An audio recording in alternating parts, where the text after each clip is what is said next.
Welcome to Clear the Air with me, Angela Lim, medical doctor and co-founder of Clearhead, an innovative employee wellbeing platform. Clear the Air is a podcast covering those experiences in your life or questions you have that you feel too vulnerable to share with those around you, such as, why do I feel so lonely? And what can I do to feel happier? We get real and raw on these existential questions on mental health and well-being that's puzzled humans for millennia, sharing the science behind what you're experiencing and the answers behind those questions.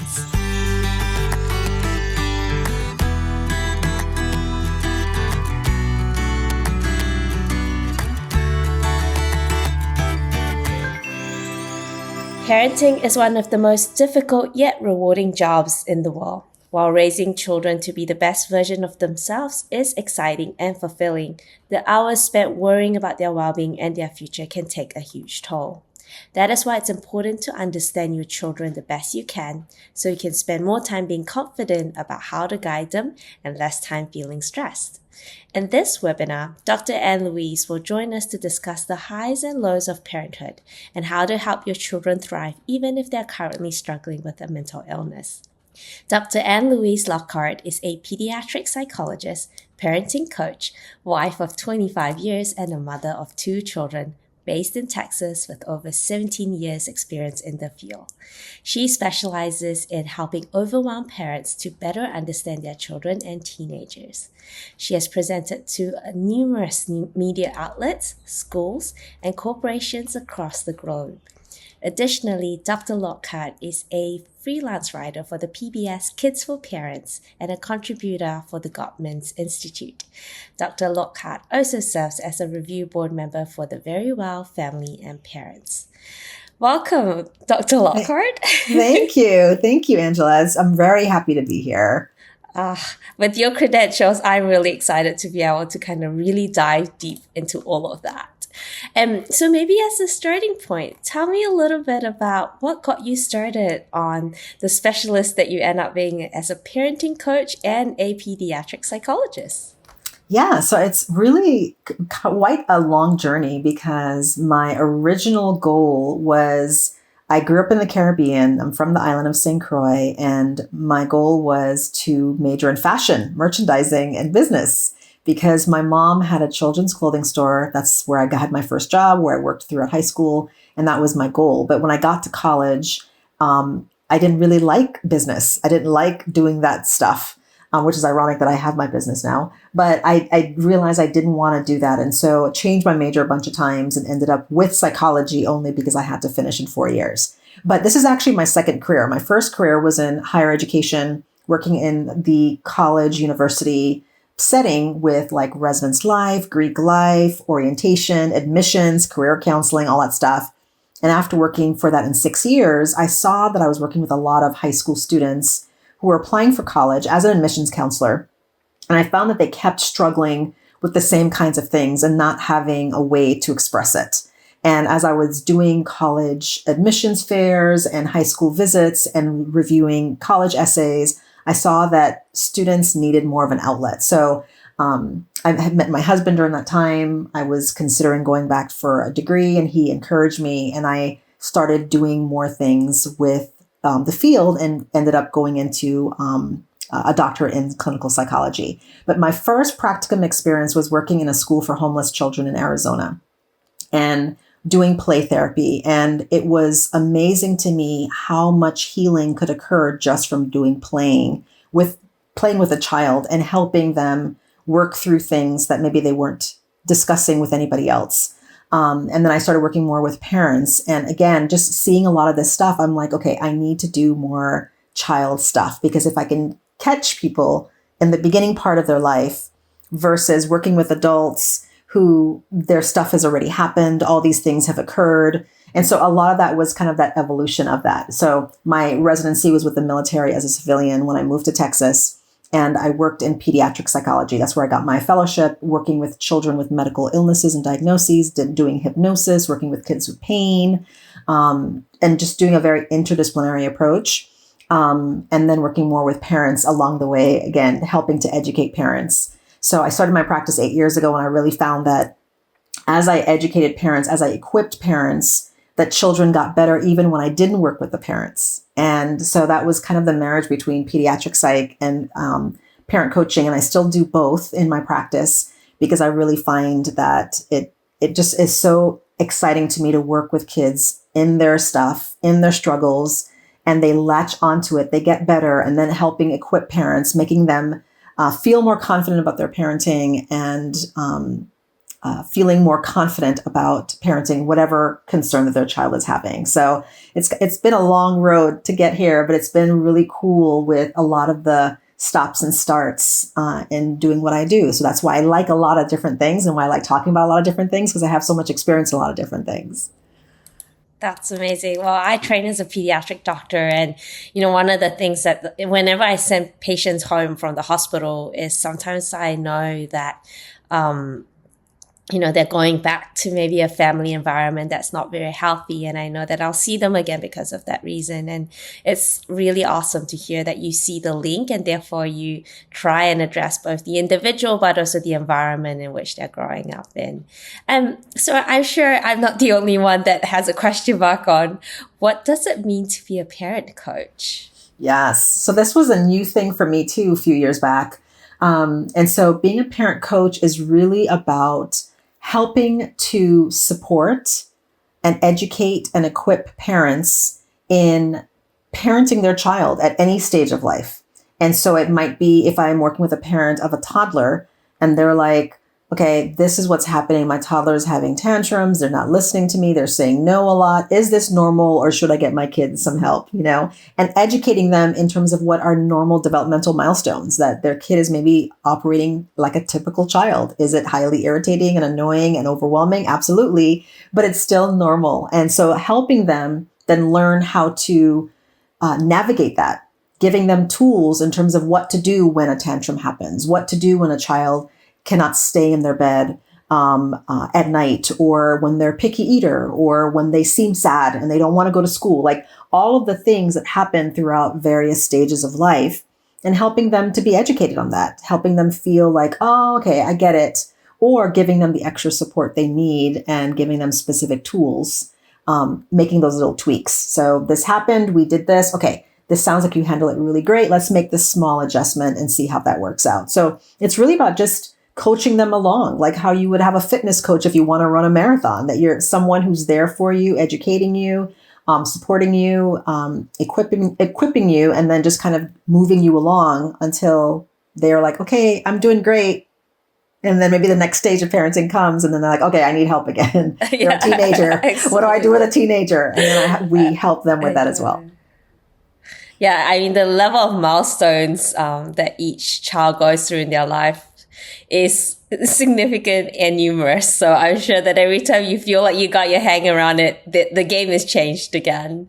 I'm sure lots of people would love a parenting coach, but it's probably not that accessible. So for those who can't get a parent coach, what's your advice around, how to get those type of information? Because I feel like the internet is both a strength and also like very misleading if you go down the wrong rabbit hole. I don't want people going down and becoming anti-vaxxers and stuff like that, for example. Right. So I find that there is more information now than there ever has been around parenting. Like people used to say, oh, there's no book on parenting. I mean, there literally are books on parenting, right? So there are podcasts, there are seminars, there are webinars, there are summits, there's books, there's blogs, there's articles, there's tons of resources on parenting. So what I would tell people is to look for people, for example, if you're on social media, look on social media for those individuals whose values align with yours, that they are talking the language that you're talking, that they're looking in terms of whether it's attachment parenting, developmental, gentle, positive, whatever it is. There is no one right way to do it. Also, people who are culturally informed. So if you're coming from a background where you want to take into consideration those aspects of your generation, of your culture, your region, whatever it is, those are all things to take into consideration. And look for those individuals online. Look for articles, look for research, look for things that are backed by research and not people who are just making it up and winging it. Because there's a lot of that as well too. So just things that people and information that's culturally informed and evidence-based and research informed, so that you can feel confident that you know that this person is taking you in the right direction. I think we want to move away from like that cult mentality where you're like worshiping everything one person says and following everything they say. I don't think that's helpful, because it's okay to follow a variety of different people or read a variety of different approaches to see what works best for you and your child. Because if you have more than one child, they probably have different personalities, and one approach is not going to work for all of them. And that's okay too. So I think there's a lot of different resources. It's just a matter of looking at, okay, which one is going to be best for me? And having a group of people in your community, your village, your group of people that may be other parents who are in the same stage of parenting as you or who have passed it, and they can also mentor and encourage you as well too. That sounds good. And I feel like you would be now this massive sifter of all the information that's out there. So can you share with us some common myths about parenting that you may want to debunk right here? Ooh, common myths about parenting. So I think one, people think that they have to rescue their child from all their pain and struggles, and that is a no-no. Why I think that? Because I hear that from kids when I work with them, that's often something that they resent their parents for. Like they don't allow me to go through my own struggles, or I'm having a problem with a friend and they call their parent without asking me, or it's like constantly just picking them and clearing the road to make sure there's no problems. And what that's really subtly or explicitly communicating to your child is, I don't believe you can handle your problems, and so I have to come and do it for you. And then you also get kids who then aren't good problem solvers because they're so used to parents just picking them up and rescuing them. So I think that's a big myth, that I have to rescue my kid and I have to clear the way. And I don't think that you should. Another thing I think is a big one is how parents feel like they have to be a martyr as a parent, that they have to sacrifice all of their needs, all of their wants, all of their dreams, their education, relationships, like whatever, for their child. And that's also, I think, a poor model for your child, because that's also communicating to them that in order for me to be of value and worth, I always put myself on the back burner and everybody else's needs are first, because that's what my parent is modeling or my caregiver is modeling. So I don't believe that we need to be a martyr. I believe that it's okay to tend to your needs. It's okay to practice self-care. It's okay to go out on the date. It's okay to have that girls trip. It's okay to go out on a date with your spouse or your partner. Like, those things are important for your children to see that my parent, my caregiver, takes care of themselves as well, even if I am not very happy about it. So I think those are the biggest ones that I hear most often that need to be debunked. I love to kind of maybe explore the first one, would you therefore then say that as we have a generation of parents that is trying to almost be a little bit like a helicopter parent, I guess that's one of the terms. So how would you think about young people being less resilient today in the context of parenting? Yeah, I have that discussion a lot with people in a lot of my presentations. They call them like helicopter parenting or snowplow parenting, because we're clearing the road for them so that they don't go into any kind of situation.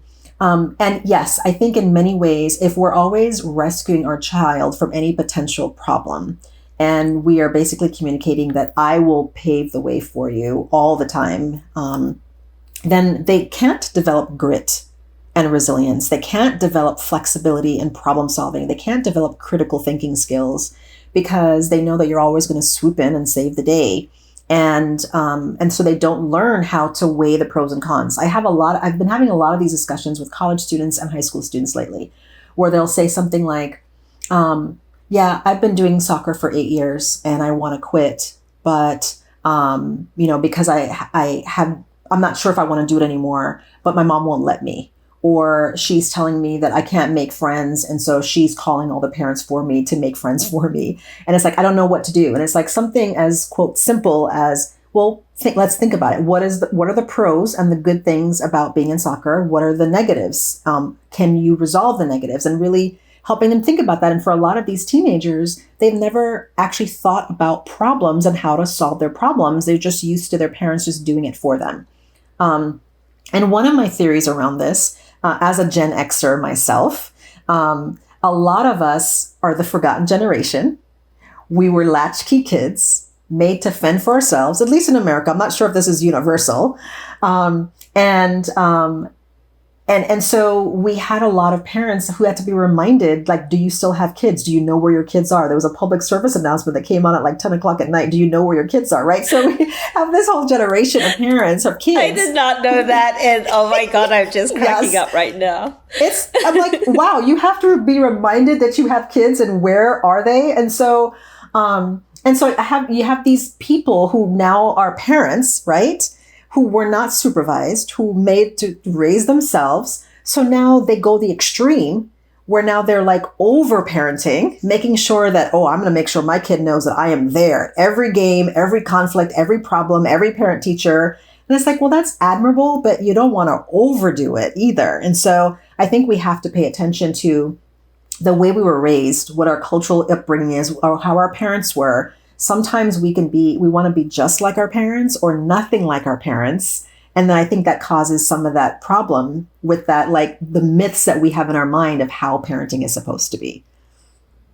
Yeah. And honestly, if I reflect on my life, so much of how I'm showing up as a leader also stems back from like, I have like a tiger mom type of parent and how that comes across either on one end of the extreme where I don't want to be anything like that, and the opposite of like how I'm sometimes emulating some of the characteristics. So it's very much something that I'm very reflective on.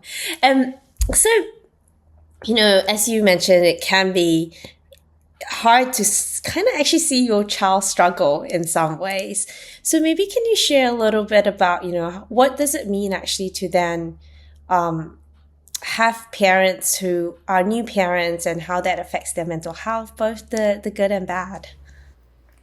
So I think as a new parent, it's really about making sure you go in from an informed perspective, asking yourself, because for so many things, we have to be prepared, right? Going into a job, we get training, driving a car, we get training. Like we have all this training in every other area that's important. And yet you're going into parenting because it's either expected of you, you're just supposed to do it. It wasn't thought of. And so it's about really being intentional about why you're doing it. And maybe you didn't go in with that thought, and that's okay. But now then preparing yourself for what are you expecting parenting to be like? Because what I find for most parents when I'm doing parent coaching or even just therapy with their kids, many times why they feel so caught off guard is because they just thought, well, I just have kids and it's easy, right? Like I'm a parent and I just parent. Like how hard can it be? And so it's really about making sure you have that support around you and really asking yourself, what am I expecting parenting to be like? And then, and then going in with your spouse, with your partner, with your people, the support system around you, and really finding out like, what do I need to be the best parent possible for my child, for my baby, for my toddler, for my teenager, and going from there. But I think it's about having an honest discussion with yourself and the people in your community and around you as well too. So, because otherwise it becomes too challenging and you're not really sure what to expect and how to deal with it. And you feel like there's something wrong with me as a parent. I'm not doing something right, or there's something wrong with my child, when maybe there's nothing wrong. You're just not equipped enough. As we think about the generations that come through as parents, they tend to often have to adjust what it means to be both a working parent. If you because not everybody's privileged enough to be a stay-at-home parent as well.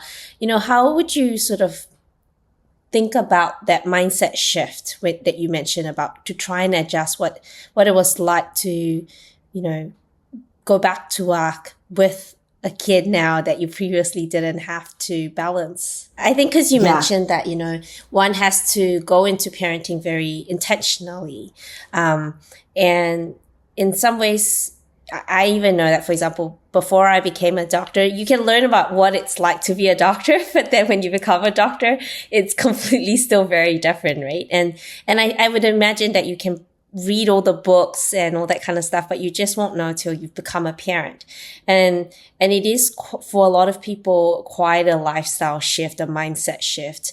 How do you help people adjust, especially in the context that for most people, they have to be working parents and they have to balance these two very different responsibilities?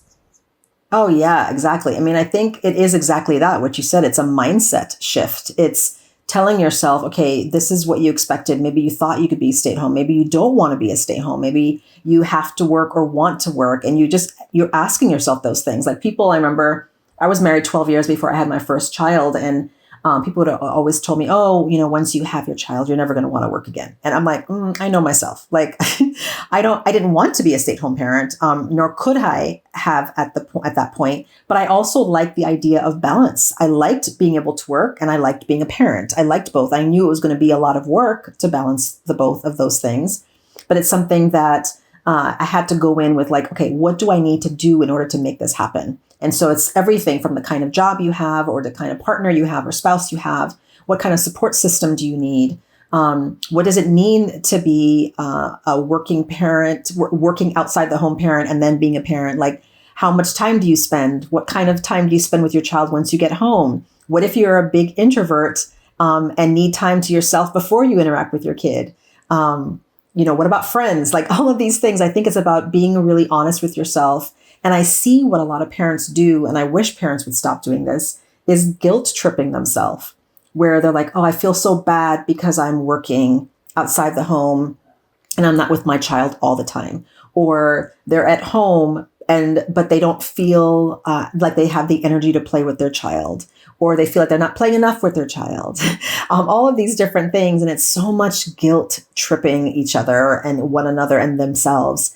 And I think we have to move away from that and just say, I am doing the best that I can, because with more access to parenting information, I feel like people are moving towards wanting to be a perfect parent. They don't say that out loud, but a lot of what they're saying sounds like they're expecting perfect parenting, that they show up for their kid. They're always on time, always thinking, always wanting to play, always engaged, home cooked meal, balancing everything. Like, come on, like that is not realistic. Sometimes you just have to order out and you're not cooking for a few days. Sometimes you're letting them stay up a little bit longer. Sometimes they have the screen time because it's a great babysitter. Like, we have to not beat ourselves up so much about every little thing. So I think we have to, again, look at what is our mindset about parenting. And is there a mindset shift that needs to occur? Because maybe you're coming into parenting with your parent message about how your parents raised you and what parenting is supposed to be like. How are you supposed to respond to your child? And we have to start shifting that. No, our parenting is based on how we're going to show up, not how our parents showed up. Yeah, 100%. And I remembered, a few years ago, Sheryl Sandberg released this book, Lean In, for women to kind of really step into their career, even though she had a kid. But if you actually read the book, she talks about how she had a super supportive partner. They were financially well off. They had a nanny. And I think that often we compare ourselves to very unrealistic standards. And it's good to kind of be compassionate to oneself, because that also reflects on how it shows up as being a parent as well. And did you have any thoughts around what it means to have maybe extra challenges if you're a single parent? Is there anything to consider from that perspective? I think a big one, because I was raised by a single parent, and I think a big consideration is, and this is harder because people are more and more moving away from their family of origin, from their community where they knew. And so I think a lot of people, if they're a single parent, they don't have as much support as maybe they used to in a previous generation. But I think that in some way you have to find your community, your family. I always go back to that because we need to have a community. And I did a keynote a couple weeks ago to some psychiatrists and psychologists in San Diego, California. And one of the things was from the US Surgeon General, this huge document that talked about the epidemic of loneliness.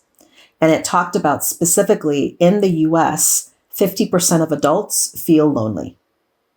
And that's a problem, because if you feel lonely, if you don't feel like you have a support, if you feel like you're doing life alone, and now you're a parent and you're a single parent on top of that, then yeah, when you think it's hard, well, yeah, of course it's hard, because you feel lonely. You feel like your mental health is struggling. Maybe your physical health is struggling.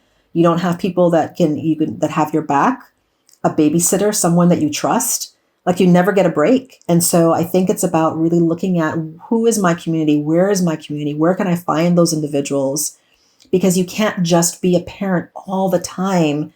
And then again, that going back to that martyr, feeling like you don't have a life of your own because you don't have anybody else to rely on. And I think that's a really important key part of it, is looking at who is your community so that you can rely on that and that you're just not doing this parenting thing alone. That makes such a big difference. Yeah, it's a beautiful segue. Clearhead provides employee wellbeing support, and often we have HR managers asking us, what can we do to help support the parents in the workforce? Do you have any sort of tips or suggestions that you'd recommend HR managers on what they can better do to be one of the support structures for individuals who are either new parents or suddenly having more kids or single parents? Yeah, I think a big part of it is how a lot of organizations, and I love this when I present to different organizations and they have resources for the parents. So whether it's speakers that can talk on the different things like how to deal with a child who tantrums, how to deal with a picky eater, how to work with an attitudey teenager, like giving them resources that are bite-sized, that are practical, that they can get. I think that's a huge one. Giving information that's very useful for parents and caregivers. I think also making sure that you have benefits and things for employees that actually matter, for things that they need, giving them appropriate time off and family leave and paternity leave, maternity leave, like giving them things that they can actually rely on and use so that they don't feel like they're taking unpaid time off. So actually having real benefits for them. Or even a big one that I had when I worked with the Air Force is a alternate work schedule. So I worked 4 10-hour days and had Thursdays off. And it was amazing when I was pregnant with my daughter because I never had to take time off because I would have my doctor's appointments on Thursdays. And that way it was a time when I know I was free, it was available, I could take the day off or just have a day where I could recuperate. So having schedules that maybe they can come in to work early and leave early, or have longer days but work fewer days, but have alternate solutions for things so that they don't have to fight for time with their family, that they're given things that actually is beneficial for them and they're not penalized for taking a day off when their kid is sick. So I think it's all those things, is really looking at like, what does your demographic of employee need? What are the ages of the people that are around? Do they have young children? Do they have older children? And what resources do they have? And making sure that there's active resources available for things in the community that they need. So whether it's free childcare, whether it's parents' night out, whether it's free swimming classes, whatever it is, like things also that they can disseminate to parents that is actually useful for their employees and for their families. So I think all of those things is really, really taking a person-centered approach and giving people the things that they actually need. That's great. I'd like to, shift gear as we sort of, halfway through. It's really to kind of talk about more from the child's perspective, So we hear and see an increasing number of young children and teenagers with mental health challenges such as anxiety, depression, ADHD. Would you kind of say that there is a rise in mental illness in young people today? So based on what I'm seeing, I think it depends on the age group that you're looking at. So in general, in the United States specifically, they talk about how 1 in 5 children between 2 and 18 has a mental health diagnosis. I'm not sure how it is in other places, but it's about 20% of children has, most common is ADHD, then anxiety, depression, autism, and Tourette's. Those are the top ones. And it seems like it's pretty consistent, even through the pandemic, even over the years, that's kind of what we're looking at, 1 in 5 in the US. What I am seeing, though, is in certain generations, Generation Z specifically, so 12 to 22, 24-year-olds, 25, somewhere around there, their mental health rate in terms of diagnoses is double that. And they are struggling. Many of them who were in high school, elementary school, early college when the pandemic hit.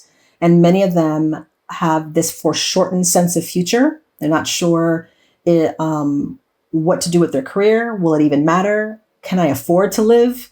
I can't afford a house like my grandparents could before me. What career is going to be relevant to me? A lot of them felt like when everything has shut down, like what's the point of all this? And just not feeling like they have the same opportunities with the rising inflation that they have compared to how their previous generations had. So a lot of them are accessing more mental health care than previous generations. Generation Z feels like they do better at mental health access to accessing mental health compared to millennials and boomers. And more of them are going to therapy, more of them are on medication. So I think in that generation specifically, has doubled and it has increased. And a lot of it was because of the pandemic and because of the age that they are. So I see that it's increasing in that sense. I do find that with the younger generation, Generation Alpha, and the younger Gen Zers, like elementary, junior high, I find that the diagnoses, although I don't think there's been a significant increase, but I'm not quite sure. I don't think it's a significant increase, but I do find that the presentation is worse. So kids with anxiety, it's harder to treat. Kids with depression, it's more severe. Kids with ADHD, the presentation is more severe. So I am seeing that it's still in the same number of kids, but it's just harder to treat and they're more treatment resistant. And that's what I'm finding. Yeah, and that obviously has very real implications for what it means to parent. If you say, for example, in the Gen Z generation, it's 1 in 2 kids, basically, almost. And therefore, that's pretty prevalent. Or if you said that if the prevalence have gone back down, but it's more severe, it's also, again, most parents aren't equipped with those skills on how to manage. I mean, obviously, we started off the chat about not being helicopter parents. But how do you, I guess, in the context of those who do have children with mental illness, what are your tips, I guess, or advice on how parents can best support their child through it? A big part that I always start with those are making sure that parents get educated on it, looking for those resources that you trust, those research articles that are written in ways that you understand, those articles that are from respected sources that talk about the different mental health issues, the ADHD, the anxieties, the depression, all those different things, so that you can understand it and you really understand what it means for your child in terms of how it presents for your child. So really educating and equipping yourself. And then I would also say educating the child on that. So if you see that there's something that's an issue and you're able to get your child assessed through their pediatrician, through a referral to mental health psychologist or a mental health licensed professional counselor, any of those kinds of resources, and finding out like, okay, this is what I think is going on for my child. What is really going on? And then making sure your child is equipped with that information. There's nothing wrong or broken about you. This is a struggle that you're currently having, and we want to equip you so that you can feel like you can come out better on the other side. And so I think it really starts with education of yourself as a parent and of your kid, and then advocating for your child in different spaces. So if it's like at school, what I see is a lot of schools and teachers are not equipped with these mental health issues because teachers learned teaching. They learned classroom management. They learned their subject matter. They don't understand a lot of mental health stuff. But the problem with that is that if you have 1 in 5 children who has a mental health diagnosis, they're in school most of the day. They're in your care. And so I also think that there needs to be more education in school systems and school districts about mental health disorders, not so teachers can treat kids, but so that they're more aware, they're more empathetic in terms of why students struggle with concentration, with motivation, with procrastination, with shutting down, with apathy. Those are all a lot of times mental health issues that are manifesting as behavioral issues. And so I think that our schools and our teachers also need to be equipped. So helping parents advocate for schools to bring in presenters, bring in educators, bring in specialists who can talk on these things is also important. Whenever I've done those, I know so many schools and school districts have been appreciative because the teachers say the same thing. I am not equipped to do this. I don't know how to work with a bunch of students who are depressed or have ADHD. I don't know how to do that. And so I think those are all things that parents can really do to help their child, that educate them and advocate for them as well. Yeah, and obviously I'm such a big proponent of education. I do think it's the great equalizer. But when should a parent actually say, well, we should now get some professional help? When should they see a psychologist or their doctor or, start medication? Are there, is there a line in which you kind of say, actually, I highly recommend it's time for professional help? Oh, yes, absolutely. And that's a great question. I think that the line is, if you have a child who's presenting with, say you have a child who's anxious, they're a little bit shy, a little bit anxious, they don't know how to approach people. lots of kids are like that. Lots of kids need practice. They need support. But when you start to see a child, for example, who appears shy or appears worried or anxious, but it is significantly impacting multiple areas of their life. They don't want to go to school anymore. They're afraid of joining any sports teams. They don't have any friends. They're not communicating in a way that they should, given their age and background. They're just withdrawing more to themselves. Maybe they're making a lot of negative self-statements, or they are tearful, or their grades are dropping. Any of those kinds of things, when you start to see a significant impact in multiple areas of their life, or you see a shift in their personality and functioning, that's when you're like, okay, this is not just a worrisome kid. This is not just a sad kid. This is not just a kid with that lack of focus. There's something else going on here that needs to get addressed through an assessment, through therapy, possibly medication. These are all things that need to happen. So a big defining factor in terms of mental health is there clinically significant impact in multiple areas of functioning? And if you see that there's a significant impact in a lot of different areas of their life, then I would say yes, then go seek out professional help for your child.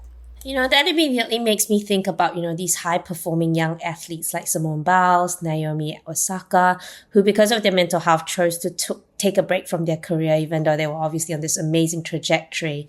Is there, I guess, anything extra that you've learned from observing that on the outside as a pediatric psychologist? When I look at that and I'm like, wow, because again, growing up in the time, Mary Lou Retton and all these different athletes who they pushed through, they had a busted ankle, broken foot, and they still did it because they were supposed to do it, right? And you don't ever stop, you don't ever quit, and you go, go, go.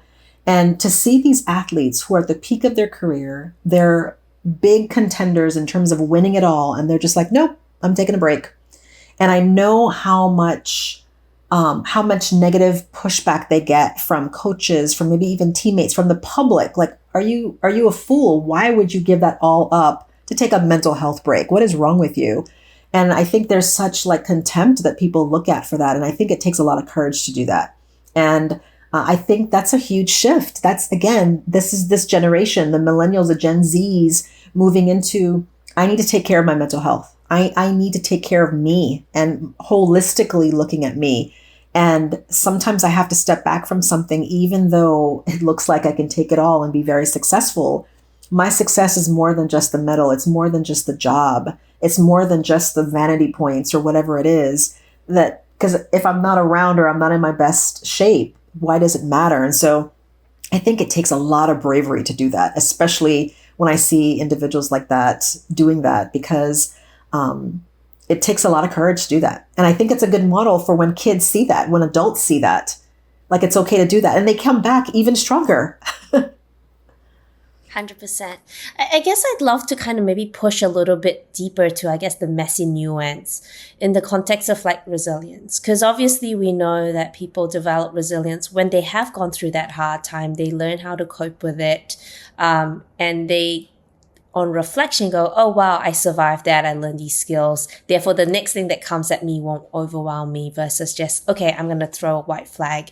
How do you know when is the right time to just, as you said, call it quits a little bit, take a break? Your body's telling you to kind of reset versus actually, if I push through this, I'm going to be more resilient. Do you have a way of thinking through, I guess, that messy nuance? Yeah, that's a great question. I've been having this conversation a lot with my clients. Because it's really a matter of how do you know, I was working with somebody who's trying to go from half marathons to full marathons. And it's how do you know when is when? Because she's you get to the point where your muscles are fatigued and you cannot do another mile. You can't run another step. And a lot of the marathoners say, and you keep going anyway. And she's like, how do I know when to keep going? And when, as people say, listen to your body and stop. And it's that's a great question. We don't really know the full answer to that, right? How do you know when to push? Because you develop grit and character and perseverance. And when do you know, okay, I need to listen to my body and just stop. And that doesn't mean I'm a failure. That means I listen to my body and I'm kind to myself. And I don't know the magic answer to that question because I've seen things in both ways where I supervised somebody years ago when I was in the military, with the military. and he took his psychology licensing exam and failed. And then he failed again, and he failed again. This dude took it 6 times. 6 times. And then he finally passed. That's grit. And that is grit. Because, oh my gosh, I took it and I failed the first time and I wanted to quit. Yeah, I got to my senses. I'm like, felt sad, felt depressed. Oh my gosh, maybe I'm not meant to be a psychologist. This isn't for me. I tried so hard and I didn't do well. And then after boohooing for a couple months, and I'm like, okay, get it together. You did not come this far to just end. And then I pushed through. But I didn't push through right away. And I certainly didn't do it 6 times. And I don't know if I would have been able to have that kind of tenacity. And so I think it's for every person, it's different. But I think that's where you have your community. That's where you have your people that support you. And then you even ask yourself, like, what is my purpose to doing this? Why am I doing this? Like, what is it that I value that makes me want to hold on and push through? Where do I see myself in a year, 5 years, 10 years? So does that mean that taking a break now will help me in the future later on? Or does that mean I need to push through now?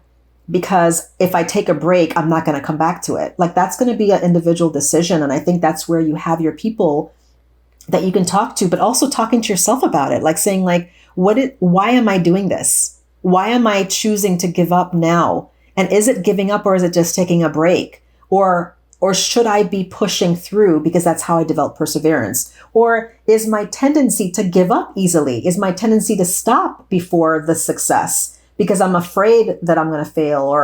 Or am I expecting perfection? Like, so I think it's such an individual decision, and it's really about us asking ourselves the really tough questions, because it's different for everybody. Is it giving up, or is it taking a break? Is it perseverance, or is like you're going to injure yourself? 100%. And I was being cheeky. I would be very surprised if you gave me a very concrete answer. And I think the summary to that is, this is very individual. And one of the things that we hope that individuals build is just that self-work, to understand yourself deeply, and ask yourself why you do what you do. Yeah.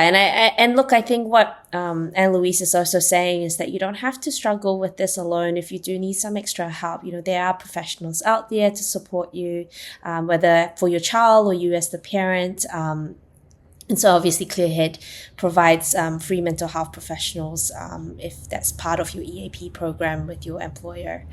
And let's kind of delve a little bit deeper in the context of, say, the ADHD, which I think is one of your specialization.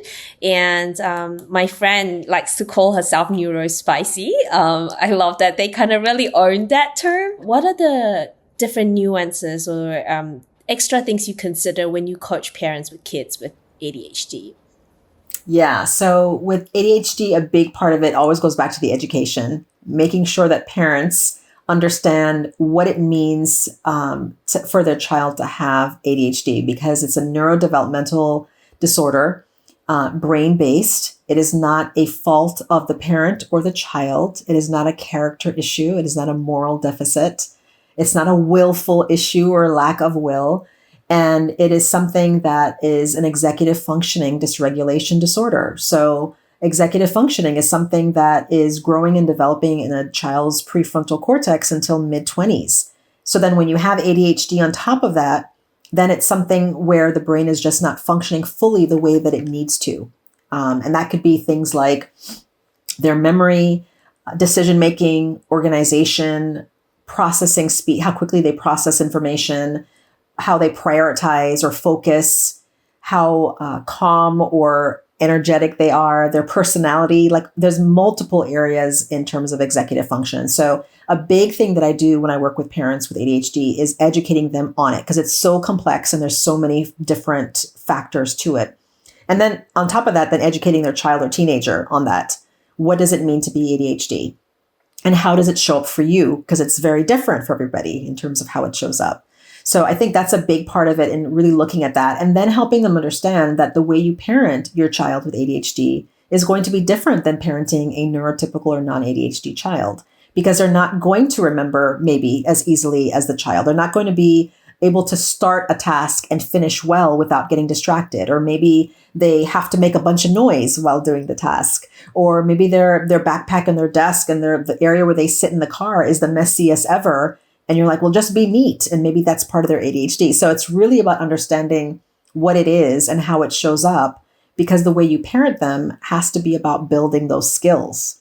And the kicker is that many parents did not get the skills training in those areas. So then they're expected to teach skills to their child that they themselves don't have, either because they have ADHD, they have undiagnosed ADHD, they have executive functioning challenges, or they just don't have the skill set. Like there's so many different things that go against it. So I think those are all the basics of being able to parent a child with the diagnosis, because it can be frustrating to parent them when you're not equipped. We've definitely seen a rise in individuals, whether for their child or for themselves as adults, as you say, wanting to be diagnosed for ADHD. Have you sort of seen a rise in ADHD in children? And, is there a cause? Like, is it because of social media? The fact that we're giving our kids iPads super early? Be keen to understand what your professional opinion is on that. Yes, I'm seeing more in a variety of areas. I'm seeing more and more adults getting diagnosed with adult ADHD, especially professional women between like 30 and 50. I'm seeing a lot more of that because a lot of them were undiagnosed and it was missed. It was seen as anxiety. It was seen as just you're lazy, you're unmotivated, whatever it was. Like they were described as something different until they realized like, wait, this is my issue. So I'm seeing a lot more of that for sure. Not because I think there's a rise in it, but because people are more educated and aware. With children, I think there's a lot of different explanations and theories that I've heard around it. I think a lot of what we're seeing, and there it is a fact, that kids programming is different. Kids program is shorter. Kids programming on TV is shorter than it used to be. It is faster paced. It's louder. Commercials are more frequent and loud and quick. And so kids are basically learning to have lack of attention. They are not paying attention unless it's blaring in their face.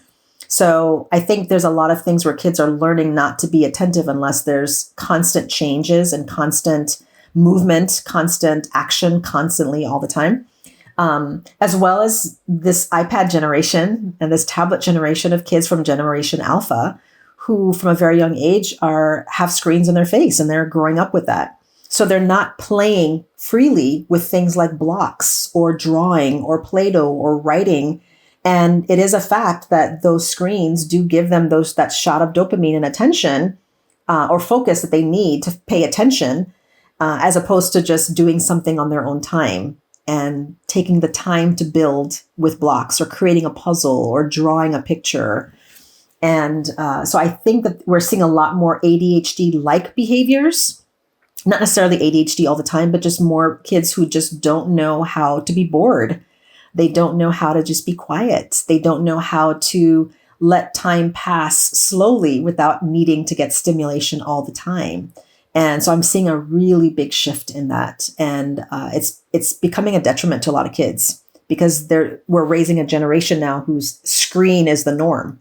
And they don't know how to do anything else without it. Yeah, I actually find that some of the best ideas come from just that moment between like boredom and like, you just have to give your brain a bit of space to step back from the constant stimulation for the brain to connect the dots enough to kind of come up with the inspiration or come up with the problem solving, technique. And yeah, I think it's really important to kind of learn to create spaces and parent in a way that allows for that as well.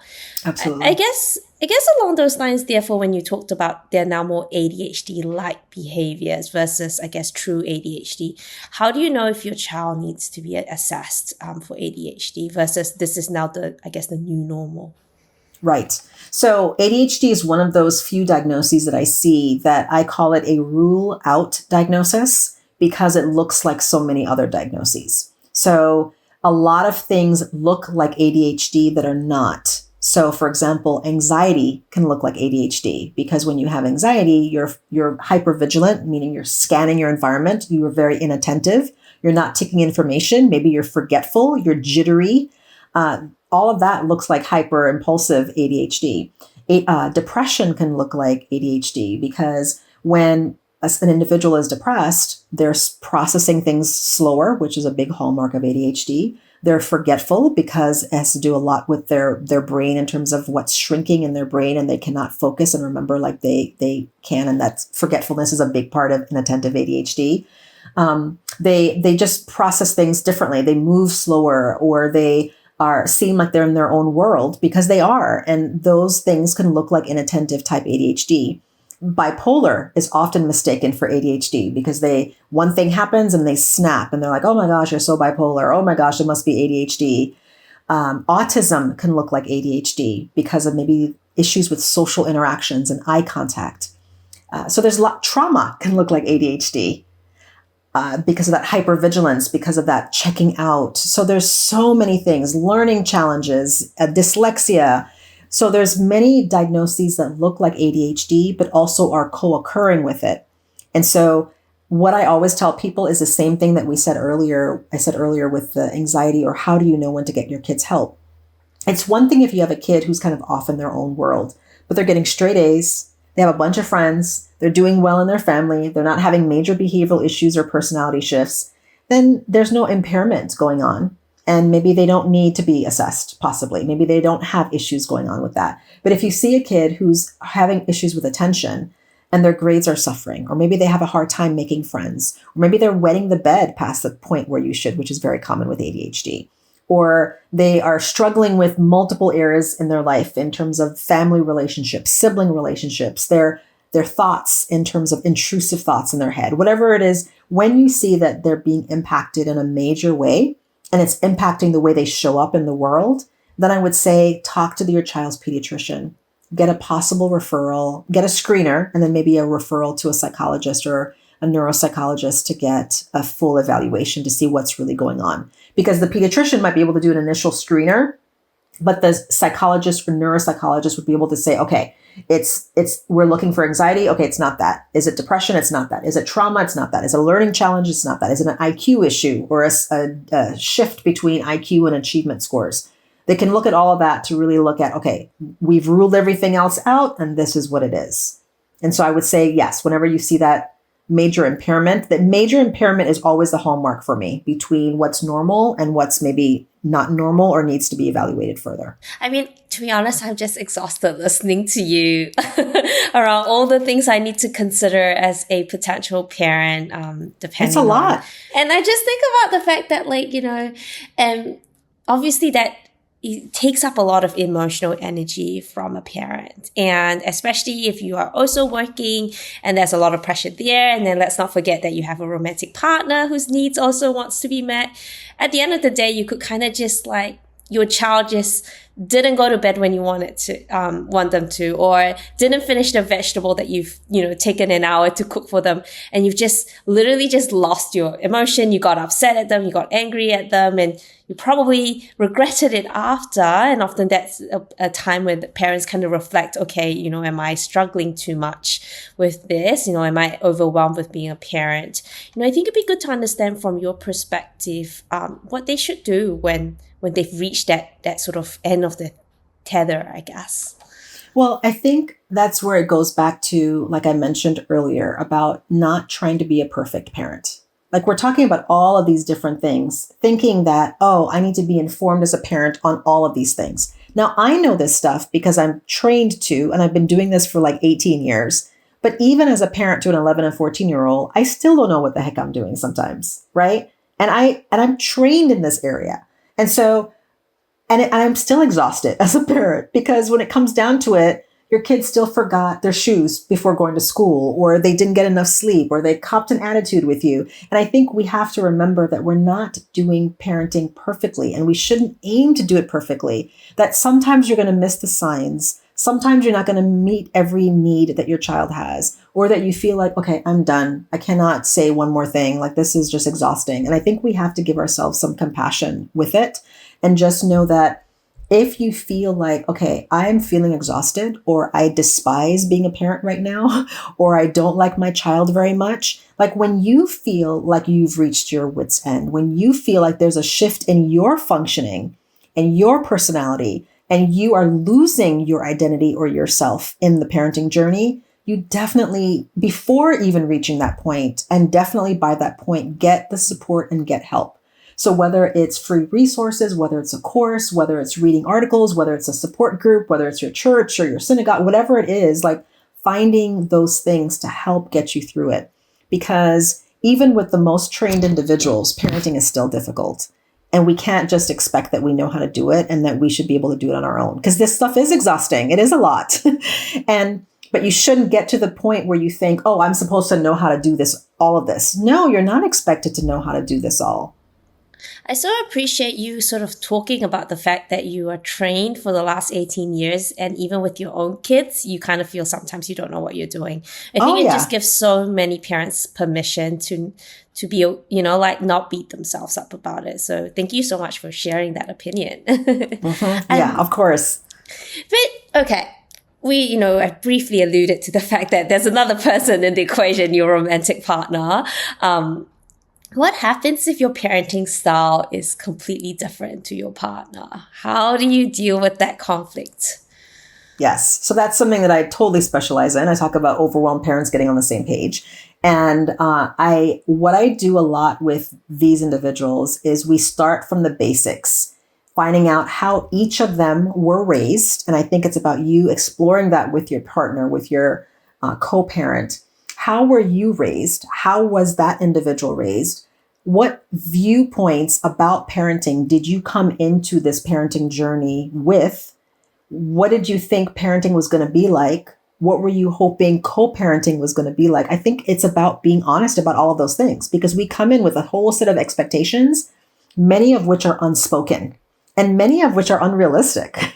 And so it's about getting, and I don't even think they have to be on the same page, but maybe they need to be in the same chapter, because I think it's okay that your kid gets different parents. You don't have to have the same philosophy. You don't have to have the same approach. I think it's actually healthy for a child to see that they have two different parents with different approaches, because that balance is healthy and helpful for them to know that there's one that's kind of like whatever and nothing bothers them, and one that's maybe a little bit more, inflexible and is like my rules. And that's maybe annoying, but it's also okay, because it helps them to navigate the world, that not everybody's going to be the same. Not everybody's going to approach things the same. And it's okay. I'm going to learn how to manage these different personalities. So I think it's about really evaluating where you've come from and what you are looking at, and what is your end goal in parenting. And it's not just about the screen time. It's not just about bedtime or about meals. What is your end goal? And usually when I talk to parents, their end goal is almost always very similar. So maybe you have different views about mealtime or screen time or bedtime, but they want to raise healthy, happy individuals who are well adjusted. Okay, so then does this thing even matter all that much? Or how can you come in terms of accommodating or compromising on this, because your end goal is the same anyway? So how do you get there together in a way that's collaborative? Yeah, and I guess this is a good way to kind of sort of end this conversation, which is obviously we talked about in the context of what the parent wants, but ultimately it's another human being. What would really be awesome is if the child is being heard. And so in that context, what happens if a child just is not willing to open up because they're being, for example, they're being bullied, or like they're experiencing racism? What is one advice you have for parents who could see their child is struggling, but can't really get their child to open up? Mm-hmm. A big part is being curious about your child's struggle, because if you come in with the rescue mentality, it's going to be easy to for them to shut down. Or if they feel like you're minimizing or dismissing their problem, they're going to shut down or explode. So it's really about being curious about their struggle and joining them in their struggle. So if they're talking about something and they have a hard time talking about it, join them in that. Yeah, I know that you've really been having issues at school with the bullying, but you don't feel comfortable talking about that now. I get it. That makes sense to me. So whenever you're ready, I'm here, and I'm here to support you, because I get it. I get that it's hard to talk about. So normalizing that it's hard. And I do that in therapy with kids. Like when kids come in, one of the first things that I'll tell them is like, I want to tell you I have a really weird job. I literally just met you 2 minutes ago, and I'm going to ask you a bunch of personal questions, and I don't expect you to answer them. But I want you to know that the more that I know, the more that I can help you. So it's up to you when and how much you want to open up. And every time they open up, because now I've normalized it. I've normalized that it's weird. I've normalized that it's hard to talk about personal stuff. And that, lady, I just met you and you're asking me this personal stuff. And it's making it like it's okay that it's okay that it's awkward. It's okay that it's weird. And I think we have to normalize that and be curious and join our kids in their struggle and just say, yeah, I get it that it's hard, but I want you to know when you're ready, I'm here and I'm ready for you. Awesome. Well, thank you for that. I think we really went through a roller coaster of like all the things a parent needs to think about. I hope that we provide you fodder or like things to think about rather than expect you to implement everything that we spoke about in this. And that if you're struggling, there is professional help available. Please don't struggle alone. It's a closing tradition of ours, Ann-Louise, to kind of share what's one well-being practice that you do to stay mentally well. One well-being that I do to stay mentally well. One well-being thing that I make sure that I do is that when I first come home is I take time to decompress from my day, especially if it's a work day, before I engage with my family. So whether it's stopping off to go shopping, whether it's just taking a break in the car in the driveway or coming to my office and just kind of decompressing, a big thing is just kind of decompressing from the day before I engage. And I let my family know that as well too, so they know that about me. So that's a big thing. So it helps me kind of separate my work from being at home. That's it for today's episode. If you want to learn more about how Clearhead can support your workplace, or you have a burning mental health question that you'd like us to explore on the podcast, check us out at myclearhead.com and drop us a message. Love our content? Share it with a friend or leave us a comment on LinkedIn, Instagram, or Facebook. Thank you so much again for listening, and catch you on the next one.